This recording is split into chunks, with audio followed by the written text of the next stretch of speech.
Nagagabi po muli sa bawat sa araw po ng Biyernes para sa ating nanalangin at naginig sa itapon ng Panginoon. Tayo manalangin na. Salamat po muli, O Diyos, sa patuloy na biyayang tawa niyo sa amin. Salamat sa mga nandito po na isa at patuloy kaming dumudulog sa inyo na malapit sa trono ni biyaya. Tunay po na malakas kami kapag kami ay lumulod at lumalapit sa inyo. Kaya namin harapin lahat ng problema, pagsubok, mga alalahanin sa mundo ito pagka tunay kami ay papakumbaba at umaasa sa mga biyaya tawa niyo. Mahina kami kapag kami ay walang pagtitiwala o kulang sa pagtitiwala at kulang sa pagdepende sa inyo pag sumaasa kami sa mga talino at lakas namin. Kaya patuloy po itong madakila namin, lalo po sa mga kaganapan na nangyayari sa aming bansa, sa mga investigasyon sa hearing sa Senado, sa aming gobyerno. Salamat sa mga pagkilos, pag-iwan sa amin sa kabila ng mga nakaraan mga rally, naging magulo, pero hindi po ito lumala. Salamat sa paggabay niyo sa aming bansa. At patuloy na ikaw ang manguna, Panginoon, magwagi ang inyong matuwid na pamumuno, Panginoon, sa aming bansa. At samahan niyo ang aming gobyerno lagi at may patupad ang mga batas niyo at tulungan niyo ang mga tunay na sumasamba sa inyo na mamuhay ng tama, mga Baptist churches at ipakilala ka, maging matapang na sundin at ipangaral sa itanyo sa lahat ng tao. Bahagi ang aming misyon ng pagliligtas ng Panginoon sa lahat ng tao. Samahan niyo kami sa pag-aaral sa itanyo. Kabayan niyo kami sa gabi ito kausapin. Yan ang pangunawa at pangusap. At salamat po sa bagyo ding dumaan, Panginoon, na tuman po ay nakapinsala, Panginoon, na ikabagan niyo po ang bansa sa mga nangailangan, patuloy na pagganap ng aming gobyerno at ang mga private citizen to help yung mga kababayan po namin nahirapan na apektuhan ng mga bagyo nito. Salamat sa pagtutulong niyo sa aming bansa sa mga nangyari. Both the rich and the poor, Lord, ay tunay po na may pangungusap ka, may pagtuturo ka, na tunay po lahat kami ay alis sa mundong ito at walang iba pinakamahalaga ay makilala ka namin at ipamuhay namin ang mga salita nyo hanggang po ninyo kami sa mundong ito. Ito ang nabila pa muli, pagpalang nyo sa itanyo, kausapin nyo kami sa gabi ito sa matamis na pagkakas. Okay po muna tayo, bago tayo mag-alang sa itanong ng Panginoon.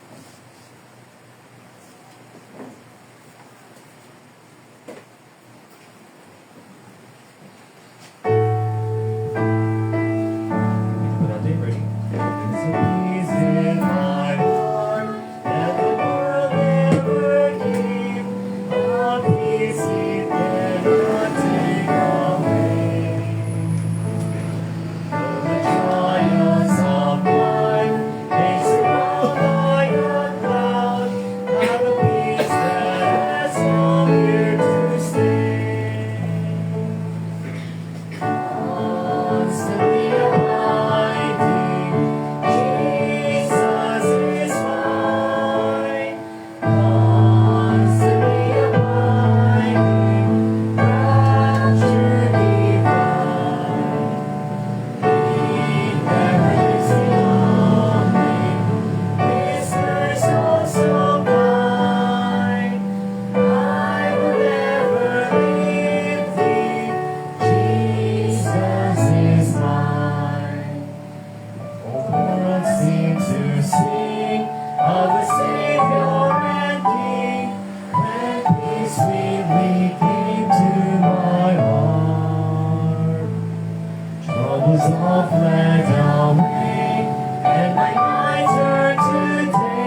po ang Panginoon sa awiting yan.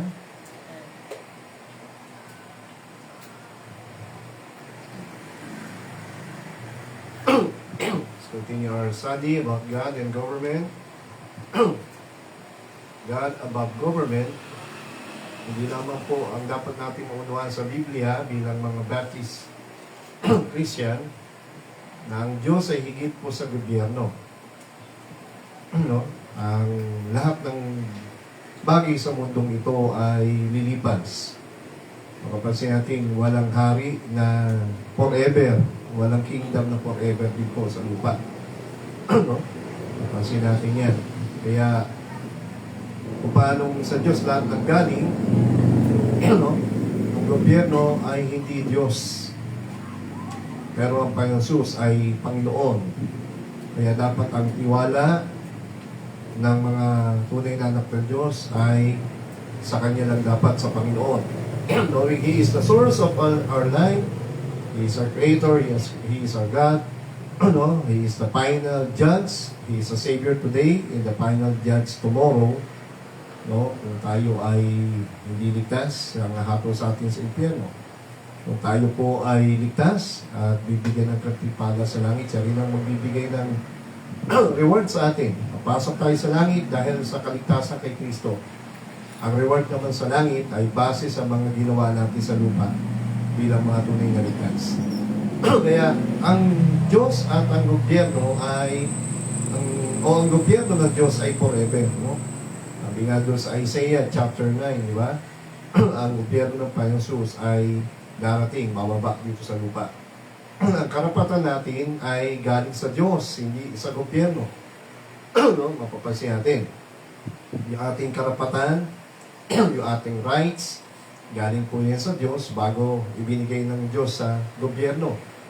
No? At nadaya lang ni Satanas ang tao noon, si Eva at si Adan, no? Kaya yung karapatan ng tao mag-enjoy sa lupa, sa fellowship niya sa Diyos ay naapektuhan, naantala. Diba? It's between God and man. Pero nangyari nga po ay naapektuhan ng kaaway, nadaya ang tao. Kaya marami tayong karapatan ngayon, kalayaan na pansamantala ay hindi natin ma-enjoy. No? So, kailangan ng gobyerno para, sabi nga sa pag-aaral natin nakaraan, sila ang ginagamit ng Diyos to protect every nation, to punish the wicked, to praise those who are doers of good. Diba? Pag magpabuting mamamayan ka, you're a law-abiding citizen, hindi ka paparusahan. Pero kung ikaw ay, katulad ng nakaraang riot, diba? Nakaraang rally, nagkaroon ng mapayapang rally ang maraming Pilipino, sigaw laban sa korupsyon, no? At mapayapa, matagumpay na sana, pero maraming mga makukulit na gumawa ng gulo. Diba? So may mga nakulong, may mga nasaktang pulis, ginagawa lang nila tungkulin nila. So yung karapatan ng tao ay umabuso. Dahil karapatan tayo, no? Pero yung karapatan natin, hindi natin karapatang labanan ang gobyerno, hindi natin karapatang no? Mangwasak ng mga gamit, no? Nung katulad yung Sogo doon, nawasak, no? Ninakawang pa. Magulit yung mga kabataan, sinunog yung gulong. Nakita natin sa nakaraang mga rally. Ano? So, masakit man yung malungkot, di ba? Maraming nakulong ng mga kabataan at hindi agad makalaya ngayon. Kasi nga po, baga lumalabas ang yun eh. Inciting to sedition yun, rebellion yun eh. Rebellion po yun, yung ginawa nila. So mabigat po yun. No? Mabigat po yun. Lalo yung mga nasa edad na. Yung kabataang wala pa sa edad, kinasuhan eh, kinulong eh. Pero hindi man sila agad makukulong ngayon. Pero yung mga sa edad, mga 21 yata o 18 patas, meron na pong kaso. Sa 100 plus yung kinulong yata. So makita natin yan, malungkot po yun. No? Kasi nga, umabuso po sila. Kaya kahit sabi natin may Bible tayo, Christian tayo, pero pag nang-rape ka, pumatay ka, nagnakaw ka, di ba? Yung ginagawa ng ibang tao, nagagawa mo rin, di ba? Yun nga, nakita ko may pinanood ako na sa YouTube ng mga mga newscaster top 20 ng newscaster, no? Yung mga tagapagbalita para sila Michael Miguez sa ibang bansa. Top 20 newscaster. Alam yung mga simple lang yung parang titigyan mo, simple lang yung kasalanan nila o yung pinakita ng ugali. Pero dahil sa kanilang mga pinakitang parang kagaspangan, kabastusan, no, nagkamali na siya ng salita, kilos, ay automatic. Suspend, pagkatapos diretso, tinanggal. Tinanggal po, no? So, hindi pinag-resign, tinanggal po. Ano tawag sa tinanggal? Ha? Oh, part. Hindi nag-resign eh. Kung nag-resign ka, may honor ka pa eh. Di ba? Hindi eh, tinanggal. So, bakit? Kasi mayroong mga, yung iba, nakita ko, 20 years, 10 years, mga sikat po na mga, mga newscaster, no? So, makita natin dito, meron na nga tayong newscaster na nag-rape, di ba? Pero, balitang-balita yun. Pero newscaster pa rin siya, di ba? So, parang walang, walang moral authority, di ba? So, lalo pag pastor o pari ang nag-rape, di ba? Mahirap po yun. Mahirap. So, hindi, makita natin, yung karapatan na yan, ay karapatan nating gumawa ng tama, pero hindi karapatan gumawa ng mali. Okay. Sabi dito, ingat tayo sa mga Kristiyanong kilusan o samahan na kumikilos na kung saan ay parang nanghihikayat na awayin ng buong mundo. Wasakin, di ba? No? At kaysa mahalin ang kaaway o mahalin ang kapwa. Alam natin ang Bible, nagtuturo ang Panginoon na sinaktan siya, binugbog siya, pero sinabi niya mismo, love your enemies. Love God with all your heart. Love your neighbors yourself. Love your enemies. Pray for them. Diba? So, true Christianity in the Bible is full of love. It is not full of hatred. Kaya ang religion na full of hatred is, hindi po yan sa Panginoon. Kahit na yan ay may Bible. No? Oh, so, lalo yung hindi Bible. Alam niyo na yun, hindi na ako magbabanggit ng mga religion. So, may mga religion nagpapanggap. So, hindi na tayo kasama doon. At sana, hindi na makita sa atin yun. Diba? Dapat na mag-reflect sa atin, ang Panginoon. Ibig sabihin, kung tunay tayo, tama ang paniniwala natin, makita sa atin, sa salita, kilos, diba, pamumuhay natin, ang totoong pag-ibig ni Kristo. Dapat na siya na ang nakikita. Hindi tayo. Bagamat marami pa rin tayong imperfection, diba? Sabi pa rito, mag-ingat din tayo sa mga, marami kasi yan sa social media, anumang religion o samahan. Katulad si Charlie Kirk, hindi halos religion na kanya inano eh. Natiyata si Charlie Kirk, yung pananampalataya niya sa Panginoon eh, pero hindi siya, sabi niya, hindi siya Catholic, siya ay evangelical. More on lang siya sa politics. Pero makita natin, marami gagalit sa kanya, marami nagagalit sa kanya, kasi siya sabi niya yung totoo. In the right manner. Diba? Hindi siya nang-aaway, siya ang inaaway. Because when you speak the truth, when you tell them the truth, when you love the truth of the Lord, di ba? Talagang pag yung salita ng pa, yung totoo, yung totoong aral niya, nanindigan ka dyan, you stand for what is truth, you speak for what is truth, you showed what is truth, no? Hindi ka, hindi mo iniisip na matuwa ang kapwa mo. Importante sa'yo, matuwa una ang Panginoon. Diba? Laging ang goal is obey God first before men. Diba?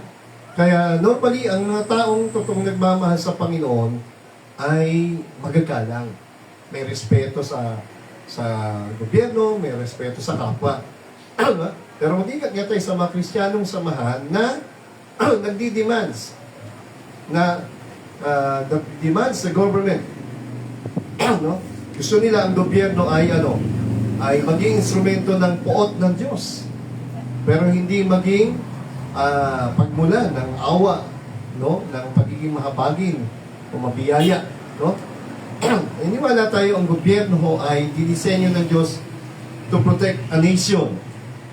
Pero tatandaan po natin, ang leader niya, pag hindi, ang leader ng bawat gobyerno ng bawat bansa, kapag hindi si Kristo ang Diyos, mapalad lang Amerika, katulad ni Trump. Diba? Hindi siya Catholic, evangelical lang din. Kaya si Charlie Kirk, malaking bagay sa kanya. Kaya lang, pinatay na nga po, pinatahimik na siya. Pero kita niyo po ang ginong influensya ni Charlie Kirk sa bansang Amerika. Kumbaga nabuhay yung kanilang pagiging makabayan. Ha? Nabuhay yung kanilang, baga nagkaroon ng parang revival. Pag-ibig sa Diyos, na maraming nagbalik sa church, maraming nagmahal sa Bible ngayon, bumili ng Bible. Nabalitaan natin sa mga nakaraang linggo doon, nung wala nang mamatay si Charlie Kirk. Halos hindi lang Amerika, buong mundo, na ginising nitong pangyayari nito. No, merong, kumbaga, may kahit pa paano may ginawang influensya si Charlie Kirk sa Amerika kay Trump.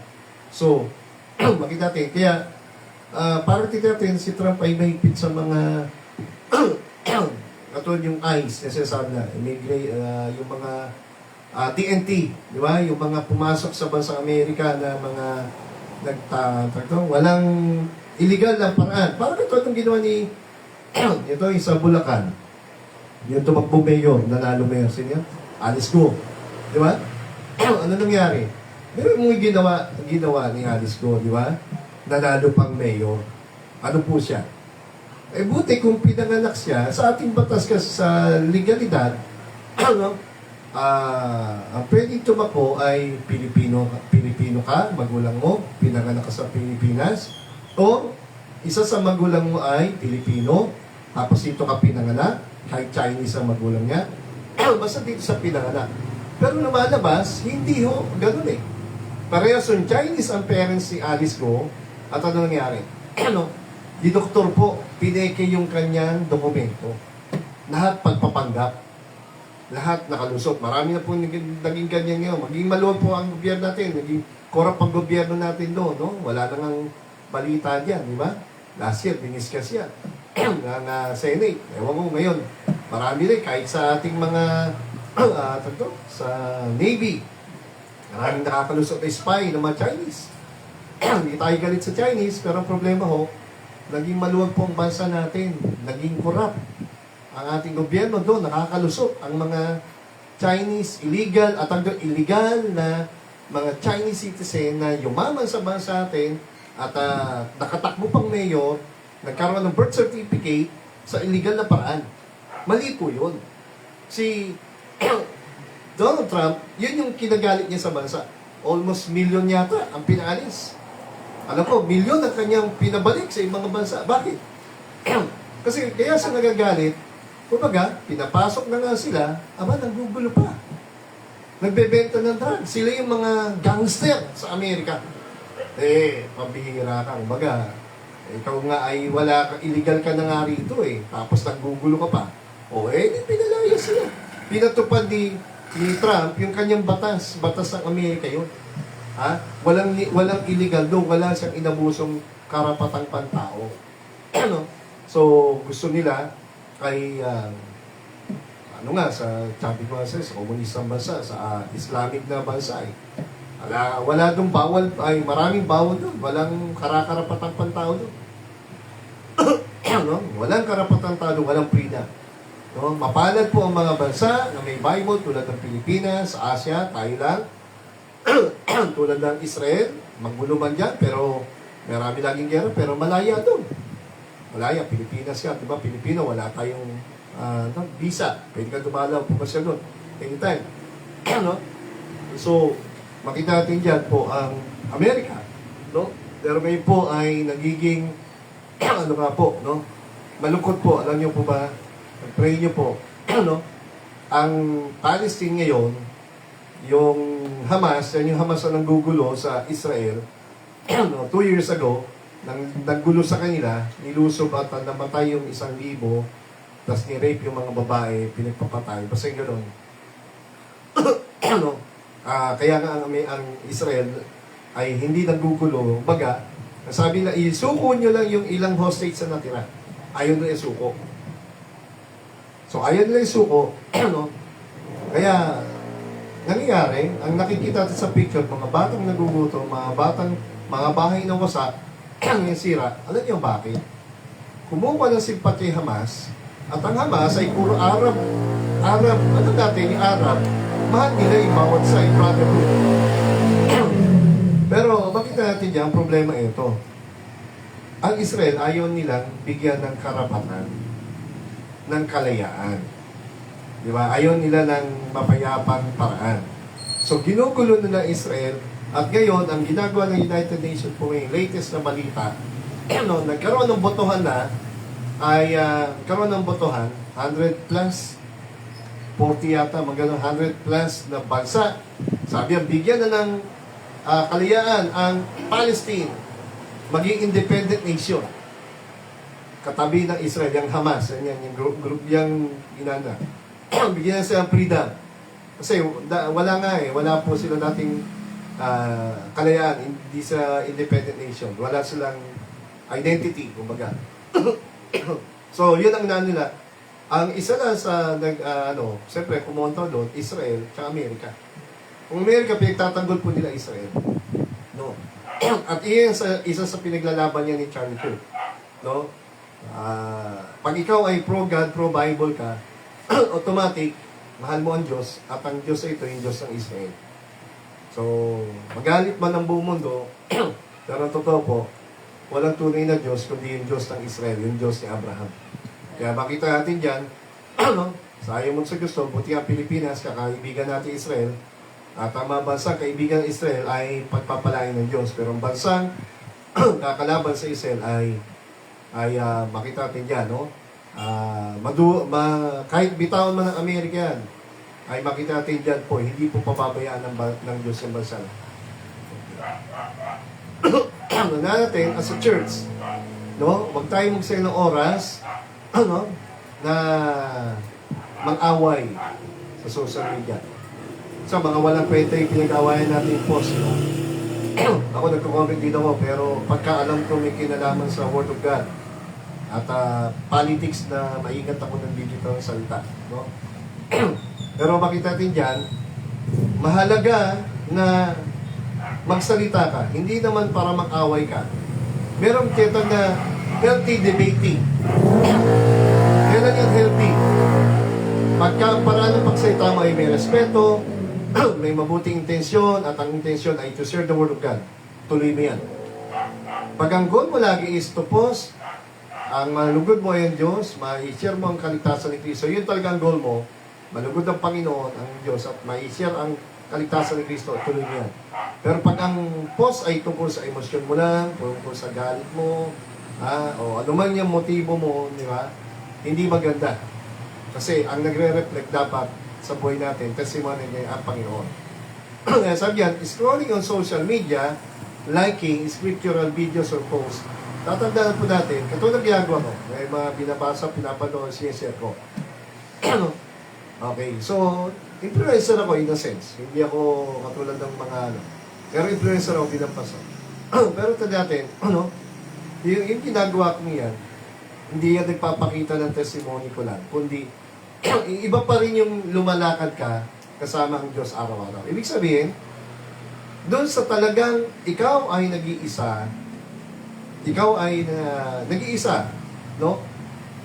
Kasi, pag sabing public personality, artista ka man, gobyerno ka man, ito bilang pastor din, halos public rin ako, personality, dahil tuturo ko sa mga pulis, no? Iba yung nakikita ng tao sa nakikita ng Diyos sa sikretong buhay ko. Importante yung paglakad natin na kasama ang Panginoon sa araw-araw na buhay natin. Hindi doon sa mga pinopost lang natin. Hindi doon sa ating mga sinishare lang. Kasi pwedeng maganda yung pinost natin sinishare, pero ang nakikita naman sa buhay natin, pangit. Di ba? Pangit na ugali, pangit na salita. Ibig sabihin, contradiction. So, that is hypocrisy. So, pag sabi natin, kaya, isang na matutunan natin dito ang Charlie Kirk. Isa lang ang Charlie Kirk. Parang sa 12 alagad. Sino ang pinakamaingay sa 12? Sino ang pinaka-leader? Si Pedro. Di ba? Pero makita natin yan, may mga silent follower pa disciple. For example, ang nag-akay kay Pedro ay si Andrew. Tama ba? Si Andrew yung kapatid niya, di ba? O, si Andrew. Si Andrew, hindi siya sikat. Hindi siya vocal. Parang konti nga lang yung kanyang naging part sa kwento. Pero si Andrew ang nagdala kay Pedro sa kuya niya sa Panginoon. And among the 12, sino ang pinaka-maingay, madaldal? Maraming kwento, mababasa ka. At naging close pa kay, James, John, and Peter. No? Si John at saka si Peter. Pangalawa, na ginamit din ng panamandaldal at maraming event sa buhay, si Pablo. Kasi si Pablo, matapang, magaling. No? Pero makita natin dyan, it doesn't mean hindi sila ginamit yung 12.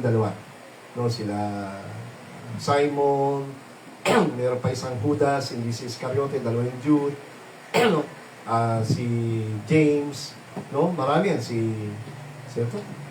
sila Thomas, the doubter, si Philip, konti lang yung mga kwento ng buhay nila.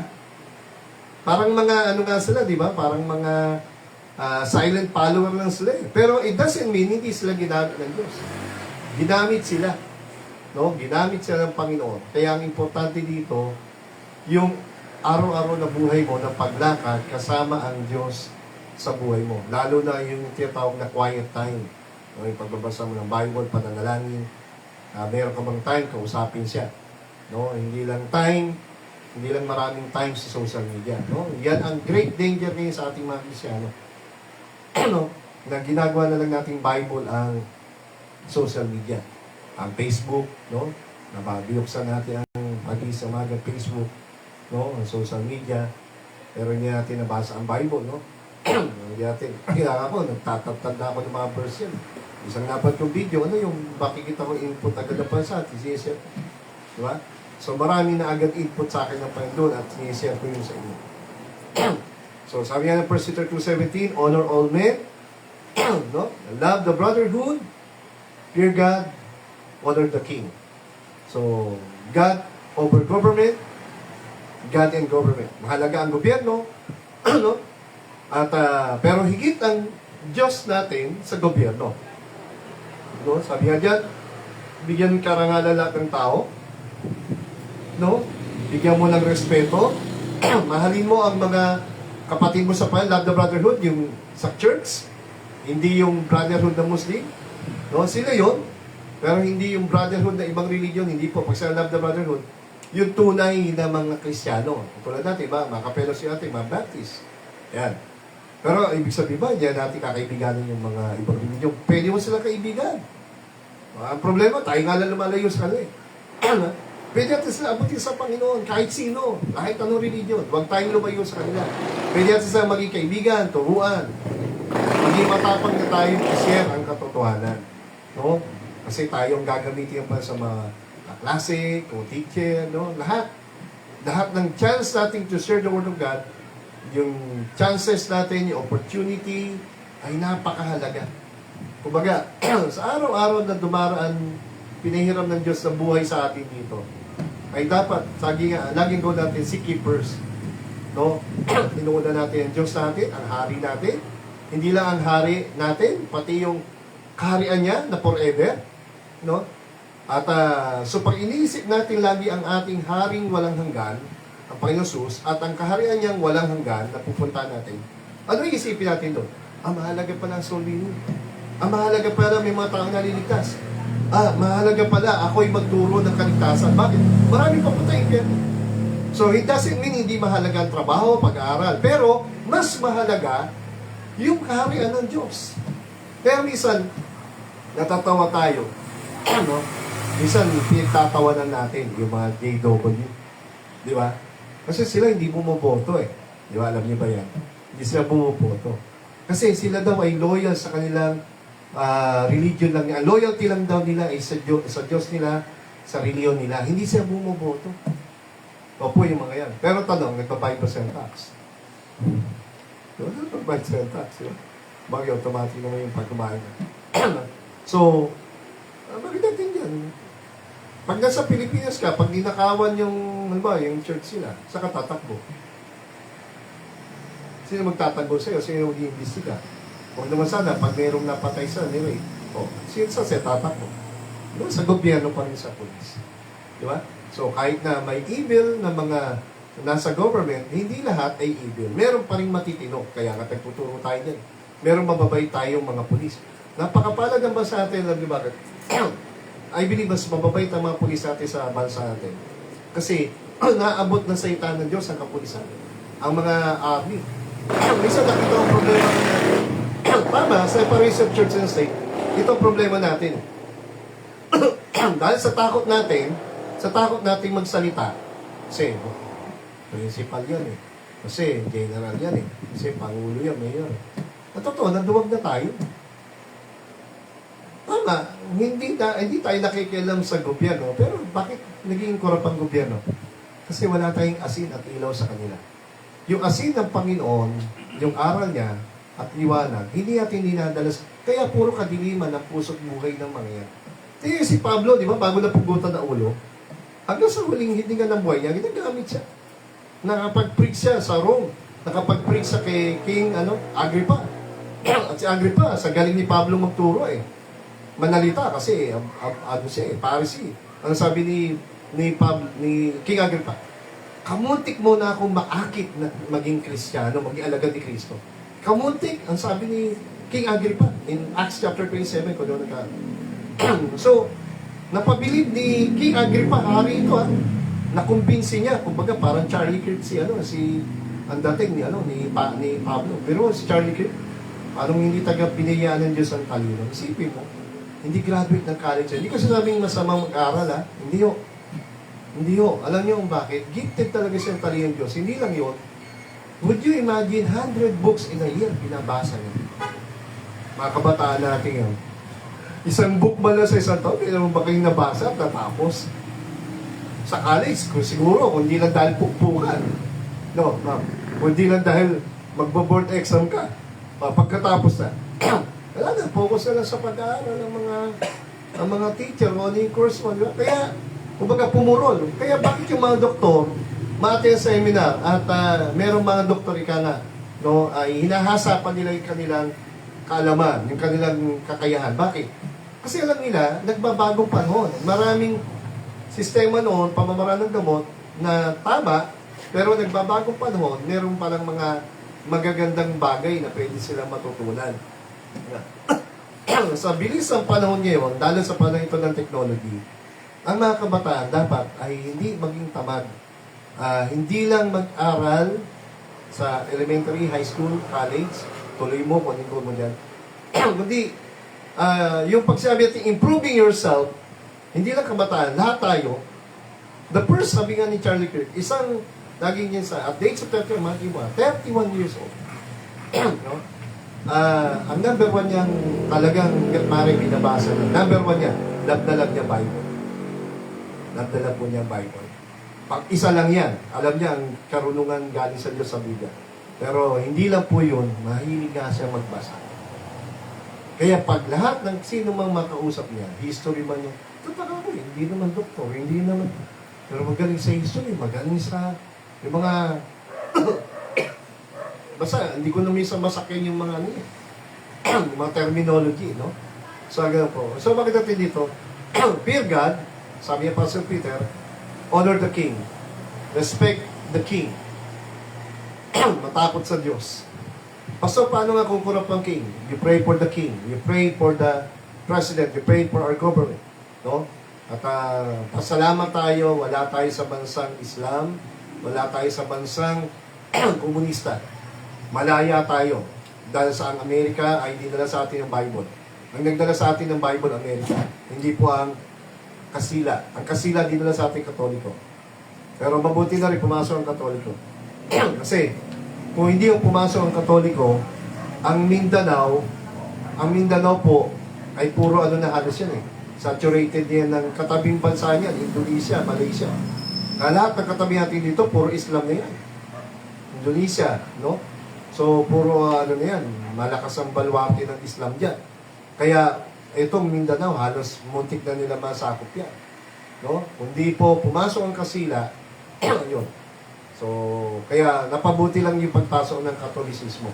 Pero totoo lang, ang bigay sa atin nagpamana sa atin ng Biblia, the freedom to know the truth of the Bible and about the Lord Jesus Christ, yung true faith ng Panginoon, ay ang Amerika.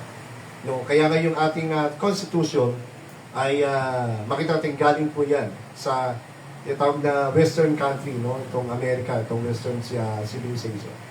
Okay, so, gawin natin. Okay, dito po sa ating text ngayon, tingnan po natin text. Okay, dito sa ating topic. Biblical mandates for Christian engagement in government. Okay natin, number 1, submission to authority. Christians are instructed to be subject to governing authorities, which includes accepting their laws and policies as long as they do not contradict God's word. Bilang mga Kristiyano na may takot sa Diyos at ang ating sariling batas pa rin Bible, no? So bilang Pilipino na mamamayan ng bansa na ito, ng Pilipinas, tayo inuutusan na magpasakop sa gobyerno, sa mga pinuno. Sumunod sa mga batas ng ating bansa. Okay, lahat ng batas na makakabuti sa ating bansa at makakabuti sa atin. Okay. Meron niyang pero, pero hanggang saan yung pagsatin? Hanggang ito ay hindi kumokontra sa salita ng Diyos. Halimbawa, pinagbawal na tayo dito magtipon. Anong gagawin nyo? Hinuli na ako dito. Anong gagawin nyo? Titigil na ba kayo? Sa China, may pitin, bawal talaga. Sa Islam, bawal. Pero tayo, pasalamat tayo, may freedom pa tayo ganito. Hindi ka kukuha ng permit para, kailangan bago ka magkaroon ng church dyan, magkuha ka ng permit, parang katulad ng masakyan, di ba? Mga building permit, magpatayo. Mukha tayong building permit, kasi kita ng gobyerno, okay lang yun. Pero yung, kailangan ba natin kumuha ng permit bago tayo mag-isa ng religion dito? Hindi. Sa mga bansang komunista at Islam, bukod sa bawal, alam ko may mga bansang pinapayagan, no, ang mga komunista, pero kumuha sila ng permit. Depende. Okay, depende ho. Binibigyan sa permit, pero depende sa gobyerno. So, kaya mahirap magturo ng Word of God doon. At lalong mahirap ipakilala, mahigpit. Pero sabi ko kahit bawal, tataka, gawain ng Bible sa Saudi. O, di ba? May mga patago doon. No. Nakita natin dyan, yung talagang nagmamahal sa Diyos, kahit bawal ang Bible, nagagawa na pa rin. Lalo ngayon, mayroon ng cellphone. Okay, so nakakapasa ng Word of God sa buong mundo. No? Nagbawal ka magturo ng Word of God, ang gagawin mo. Number 2, paying taxes. This includes paying taxes and any other required fees, as well as giving honor and respect to those in leadership position. So tayo ay nagbabayad ng buwis. No? Okay, kaya yung may mga tax sa ating lupa, bayaran po natin yan, di ba? Ano yung isa? Yung lagi, napakuha sa atin lagi sa munisipyo, ano yung sedula, di ba? Sabi. So, wala tayong reklamo doon. Patas yun eh. Okay, good kumikita ang gobyerno, hayaan mo na ibigay sa kanila. Ngayon, ginagamit nila yung sa maling paraan, bahala ho sila sa Diyos. At ngayon ay nakikita natin, pag-pray natin, makasuhan yung mga, ano po kasi, 50 million plunder. Plunder po yung plunder. Ang kaso po ng 50 million pataas na ninakaw na pera sa gobyerno nitong mga politiko natin ay walang bail, walang piyansa habang buhay ng pagkabilanggo. Sana nga makasuhan at makulong sila. Walang pitay sa atin no? Pero kung may pitay, di lalo na. No? Kaya sabi ni Senator Pado, tinanong niya yung si bago nilang kung sabi niya kay Bernardo, kasi Undersecretary Bernardo, no? Kung may bitay ba, ay ano mas gusto mo, may bitay o gulong? Sabi niya, sabi ni binalik kay Bato, tanong. Sabi niya, ako, okay lang sa aking habang buhay ng pagkabilang muna. Sabi niya, at least pagdedegosyo pa raw sa kulungan. Kaya walang takot talaga ang mga tao, no? Kasi iba pa rin isip, no? Hindi sa pagkakulong, magpakumbaba. Hindi. No? Kaya maging law-abiding citizen tayo, no? Respect to those in leadership position. Prayer for leaders. Lalo tayo dapat maging prayerful sa ating gobyerno, sa ating presidente, sa lahat ng pinuno, no? Asking that they rule with wisdom. Bigyan sila ng Diyos ng karunungan, ng matuwid na pamamahala, na sila ay maging mahabagin, maging malambot ang puso. No? Kaya makita tayo kahit paano ang ating gobyerno PBBM ay due process. Di ba? Hindi pwede. Naranasan natin yung EJK eh. Patay, patay, patay. Hindi nga pwede. Di ba? So, bakit napunta sa dahig ang ating dating Pangulo? Di ba? Kasi kung dito, hindi yan makukulong eh. Di ba? So, meron na po, no, na crime against humanity. Pag hindi makasuhan, magawa ng hustisya, maibigay ng bansa natin yung hustisya na para sa mga inaping mga mamamayan, o merong ICC. Di ba? International Crime, ano yun? International Criminal Court, ICC pala. ICC, iba pa yung ICI. ICI Commission na rin. No? Isang gimbisika. So, International Criminal Court, no? So, makita natin yan. At kasunod na yata si Bato. So, makita natin yan, hindi tayo natuwa nang hinuli ang Pangulong Duterte. Siyempre, malungkot tayo. Kababayan natin, Pangulo pa natin. Kaya lang, ang tanong nga kasi, no man is above the law. Hindi sila Diyos, hindi sila, makapangyarihan sila, pero pag inabuso nila ang kapangyarihan nila, binastos nila ang batas, no? Yung karapatang pagtao ay inabuso nila. So, sumisigaw ng mustisya ang mga, lalo na yung inosente. Walang bitay sa atin eh. Wala ho. Kaya hindi pwede, patay-patay lang, hindi ho pwede. No? Kailangan may due process. Kasi may tamang paraan ng paghatol. Ano po yun? Diba? May batas. Meron bang kriminal? Ano yung nasuway niyan? Ng rape niyan? No? Okay, so, may witness ba? May witness, may nagreklamo, di kakasuhan, di kukulong, may warrant of arrest, meron papasahin pa ng Miranda rights, di ba? Bibigyan ng abogado, tapos may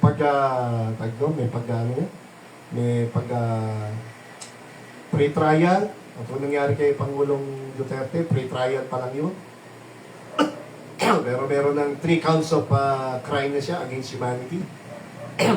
So, susunod na po, yun na talaga yung pagbasa ng mga, paglalabas na ng mga sa kanya.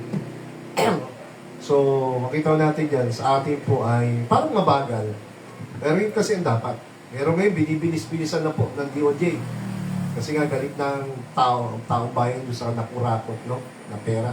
Para makonsensya naman sa living a good life. Anong ito po natin? Mabuhay ng isang maayos na buhay.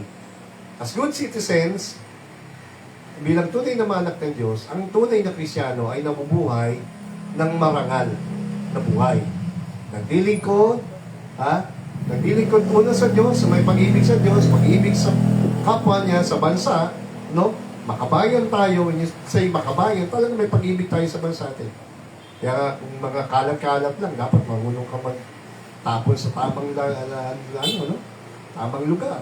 Kaya nga sa ibang bansa, kita nyo, kahit dura, kahit upos disiplinado, di ba? Sa Singapore, sa Taiwan, di ba? Kasi may batas yan doon, maayos, malinis. Di ba? Sa atin, medyo kung dugyot yung iba, ay dugyot na lahat, mali. Dapat kung dugyot ang iba, ikaw ay maiba. Hindi gagayahin mo yung mali. So, makita natin dyan. Bakit? Mabuhay ka ng isang mabuting buhay upang mapahiya yung mga nagsasalita o gumagawa ng mali.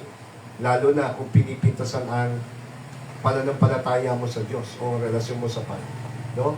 So, para wala sa may pipintas, kahit napintasan ka, pero kasi nakikita na magandang ginagawa mo, wala sila maipintas. Di ba? Pero kung ikaw ipipintas dahil meron kang maling nagawa, at sasabihin na, baptist ka pa naman, ako pinamahiya.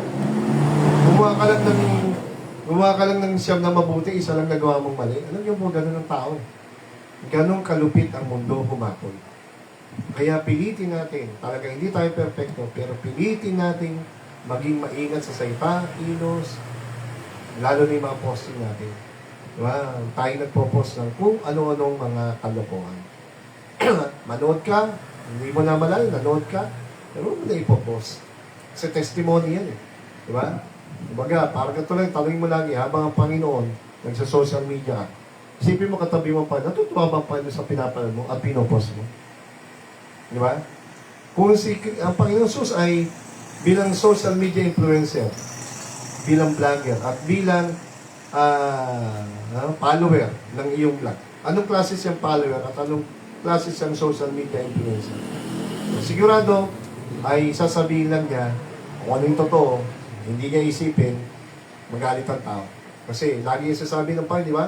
Naparito ko para gawin ang kalooban ng Ama. So alam na niya, sasaktan siya ng tao, i-reject siya ng tao, pero importante, nagawa niya ang kalooban ng Ama. Kaya nga, hanggang sa dulo ng kanyang buhay, ano sabi niya sa krus, sabi niya, Ama, sa iyong kamay, pinagkakatiwala ko ang aking hininga, ang aking spirit. Into thy hands I commend my spirit. So, naparito siya sa lupa dahil sa kalooban ng Ama, sa misyon na iligtas ang tao, nabuhay siya para sa bigyan katuwa ng Ama, pinakilala niya ang Ama, pinakilala niya ang aral ng Diyos Ama, at walang siyang ibang dinakila kundi ang Ama. At makita tayo hanggang siya ay bumalik sa langit, niisip pa rin niya, natuwa ang kanyang Ama. So, kaya, tayo naman bilang believers sa pan, inisip natin talaga dapat yan ay ano ang nakalulugod sa Panginoon. Kapag nalugod ang pan, nalugod na rin po ang ating Ama sa langit. What is ultimate allegiance? God over government. Jesus taught that while people should render to Caesar the things that are Caesar's, their ultimate allegiance and worship belong to God. Hanap po natin yan. Mas mahalaga po ang Diyos natin, hindi religion. Tanggalan na natin kasi nasabi ng Baptist tayo eh. Pero totoo lang, ang mahalaga ay yung ating relasyon sa Diyos. Kasi ang daming religion eh. Kaya ang mga tao, nagyayabangan, kami ang tunay, kami ang tama, magandang simbahan namin, marami kami. So, wala tayong ganong thinking. Kami ang tunay, kami ang tama, kami ang magaling. Hindi. Tanggalin na ho natin. Lagi ang Panginoon mapapansin, He is larawan ng humility, honesty, honoring the Father. Diba? Laging ganun eh. He always honor the Father. He lives a holy life. He speaks with humility and honesty. At sa ganung klase ng character niya, di ba? Parang isang, sabi niya, no? Sabi niya pa, pinadala ko kayo sa yungib ng mga leon at lobo. Di ba? Di ba? Sabi niya, para kayong mga lambs among the wolves. Di ba? Sabi niya doon. So, ito yung parang jungle, ang mundo eh. Parang jungle. Mapanganib, malupit. Ganun na ranasan pa sa kamay mismo ng taong minahal niya at gusto iligtas. Di ba? Pinatay siya. Pero yun ang purpose pa rin. So, niya yung kalooban. So, bagamat ang Panginoon, sinabi niya, ibigay niyo ang paggalang sa gobyerno niyo, ang tax, ang loyalty, ibigay niyo, pagsunod, mahalaga yun, to respect our government, pero tatanda natin, ibigay niyo pa rin sa Diyos ay sa Diyos. Ibig sabihin nun, mahalaga ang paggalang sa gobyerno, pagsunod sa batas, pero mas mahalaga ang paggalang mo at pagpapasako, paglilingkod sa Diyos na siyang nagliligtas, nagbigay ng buhay at mabawi ng buhay at siyang hatol sa ating lahat. Dito sa lupa hanggang kabilang buhay. Lastly, obeying God first. If a government commands something that violates God's law, o gobyerno nag-utos ng isang bagay na kung saan ay masusuway natin yung utos ng Panginoon o ng Diyos. Anong susundin natin? Ang Kristiyano ay dapat maobliga. Sino ang susundin ko? Diyos o gobyerno? Tulad po ng ating pandemya. Di ba? Bawal ang puro lockdown, bawal ang Pero hindi ako parang magyabang at lumaban sa gobyerno.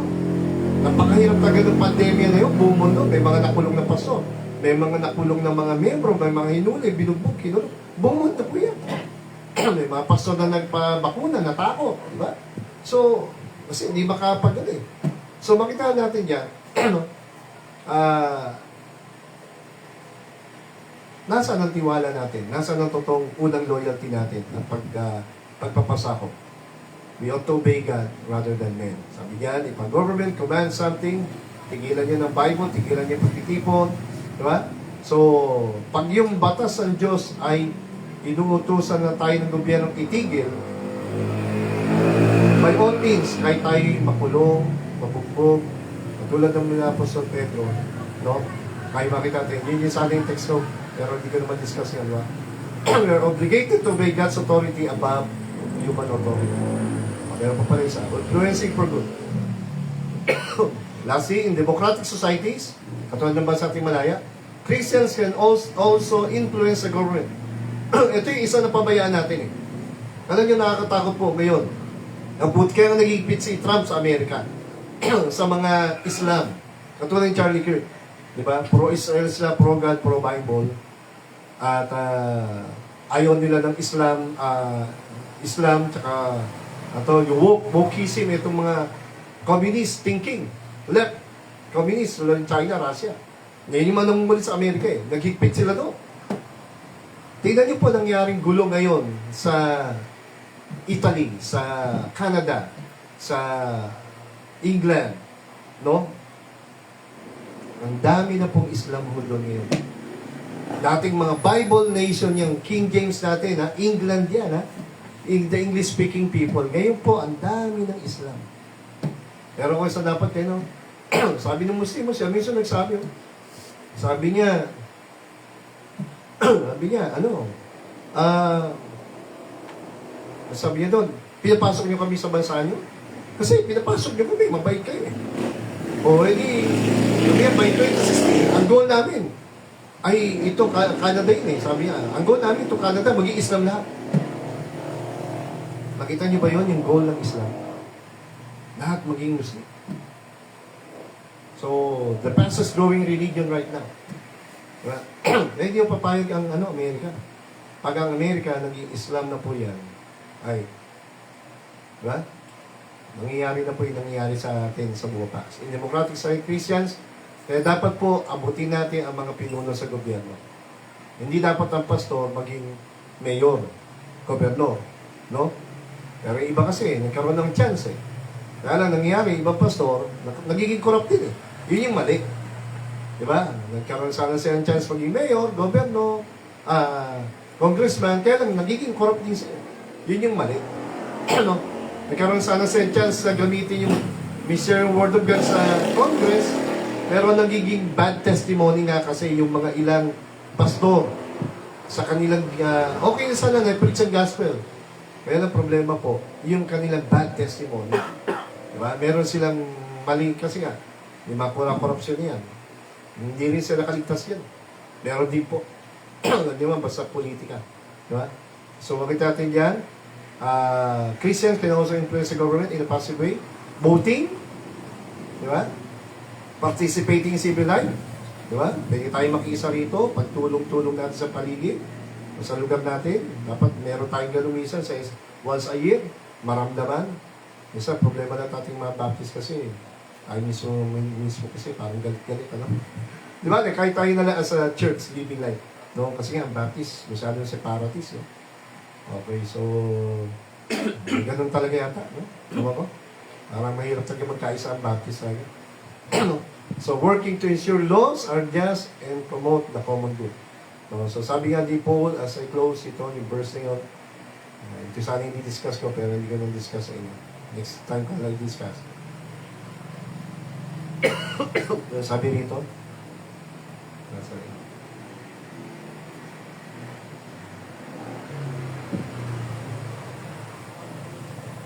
So we ought to obey God rather than men. Wala.